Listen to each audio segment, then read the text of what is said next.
So I got an email from this guy. Actually, you know what? I can read the email. How about that? I will read the email. Chip theft. Hi, a surprising thing happened on my table last night at Bay 101 in San Jose.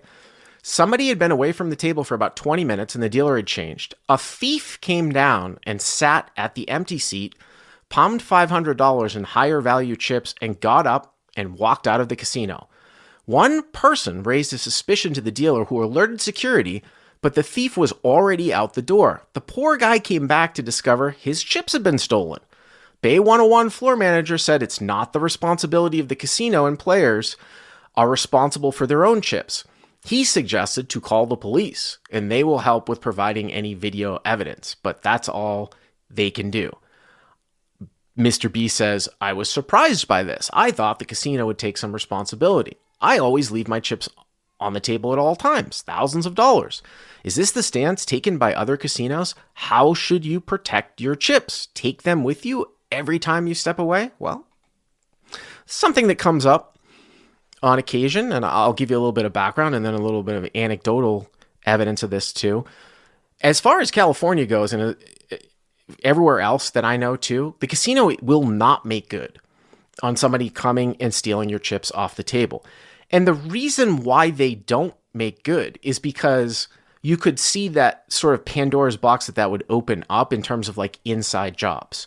Because why couldn't you just go to someone and say, oh, come steal my chips, and the casino's going to make good on it?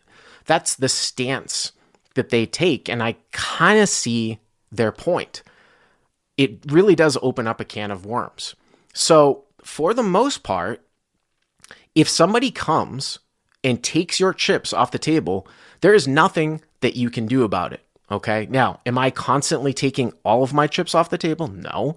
But if I'm playing in a high stakes game, I'm certainly taking the larger denomination of chips quite frequently off the table, unless I know everybody at the table, or I at least know that somebody who's at the table knows me well and would say something if somebody were to do that.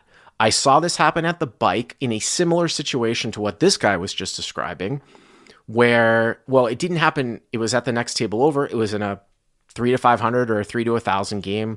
Some Asian dude came over, didn't look like, guy, kind of a dime a dozen type of typical, bicycle casino patron, mid-50s, glasses, sat down, grabbed this guy's rack of chips.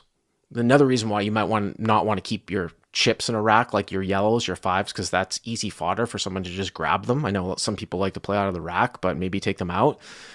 Took the rack and he walked out. Nobody was really paying attention too much, and he was out of there. I think it was like $500. I don't necessarily know the resolution to that. I mean, I would say that the casino obviously has cameras and you can file, something with the police, but in the Bay Area, I mean, you could see like all that those professional shoplifting gangs that have made a lot of news in the last couple of years. I don't even know if they would come and even spend the resources on what they would deem as petty theft. I saw this at a much more extreme example at the World Series of Poker, I want to say in 2011 or 2012. I was playing 75-150 Omaha 8. This was when they used to do, this was obviously at the Rio, this is when they used to do the bracelet ceremony in the pavilion up on stage. They hadn't done that in a long time. It's got to be at least like 10 years, something like that. And there was a big PLO game. I don't know if Kings was around. Yeah, I guess it might have been the first year of Kings. Maybe, no, it wasn't Kings. It predated Kings. So there was a big PLO game going on next to us. This kid, who was a European kid, his buddy had just won the bracelet. So he walked away from his PLO game and walked to the stage to see his buddy, with the bracelet ceremony. This was at night too. I don't know why they were doing the bracelet ceremony like so late at night, but somebody came and stole over $50,000 in chips off of the table from him. I don't know if they were in a rack or what, but they did call the police.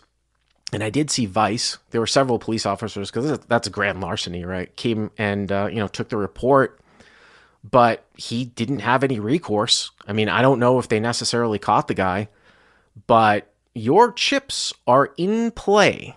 I'm not talking about like in play in the hand, but they are in play for someone to take from the table. So you might want to think about it if you have large denomination chips. Another thing that a lot of people don't realize, again, at least in California, it might be slightly different in Nevada. And this is a tricky one too, because as I talk through this, you wonder, am I supposed to do this all the time?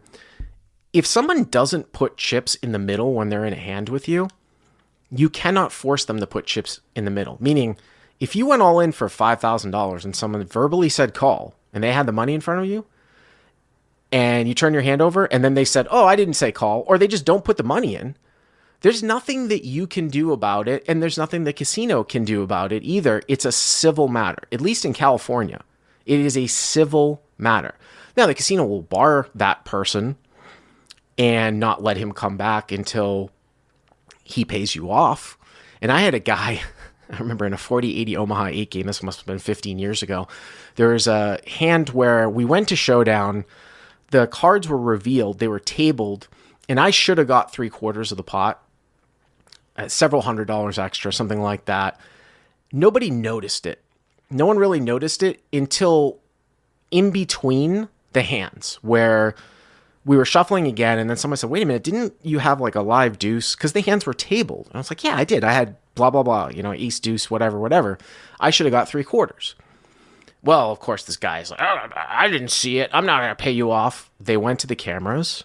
They surprisingly saw the hands tabled, and they told the guy, you got to pay him off or you're out of here. Well, didn't pay him off, or he didn't pay me off, and he was out of there.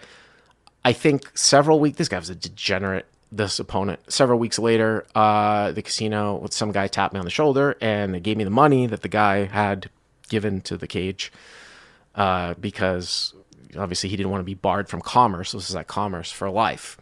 But I'm trying to think of, is there ever been a situation where I didn't trust somebody to put money in the pot? It almost is like the only time that might ever come into play is if somehow I was given some sort of scouting report about some guy who is a known angler who pulls this bullshit.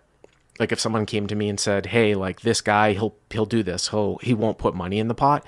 Then at that point, I'd be like, if it's a big hand, I'll be like, or you're betting or you're going to call, put the money in the pot. But I've never had to have that happen to me in an actual poker hand. But these are things that you should be aware of. A casino is not going to make good if somebody steals chips off of your stack at the table. That's number one. And number two, for the most part, they cannot force your opponent to put chips in the pot if they verbally say call. So, you got to do things to protect yourself. Think of that. If you're ever in that, maybe it's like a once in a career type of situation, and you might want to not keep chips in your rack, and you might want to pick up those large single chips that might be at the table, when you go to the bathroom.